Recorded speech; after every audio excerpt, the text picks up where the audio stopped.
বাক্য আছিল আদিতে, তেওঁ আছিল ঈশ্বৰে সতে, আৰু সেই বাক্যই স্বয়ং ঈশ্বৰ, তেওঁ আহিল যীশু ৰূপেৰে মানৱ উদ্ধাৰিবলে। প্ৰভু যীশু খ্ৰীষ্টৰ অতি মধুৰ নামত আপোনালোকক অভিনন্দন জনাইছোঁ। পবিত্ৰ বাইবেলৰ যোহন 17:17 পদত আমি এইদৰে পঢ়োঁ, সত্যতাত তেওঁবিলাকক পবিত্ৰ কৰা, তোমাৰ বাক্যই সত্য। সত্য কি? প্ৰভু যীশু খ্ৰীষ্টই কৈছে, তোমাৰ অৰ্থাৎ ঈশ্বৰৰ বাক্যই সত্য।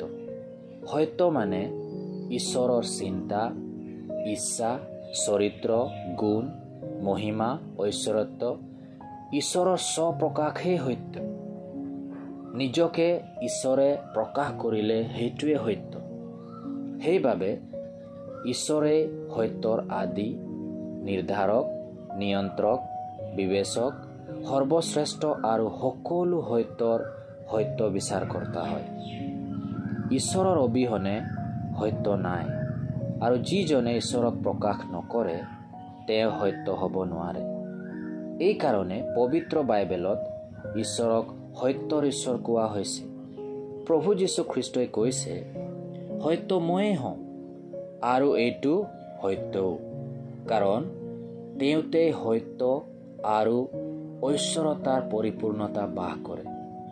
ঈশ্বৰ পবিত্ৰ আৰু মনুষ্য পাপী, কাৰণ তেওঁ ঈশ্বৰক হেয় জ্ঞান কৰিলে।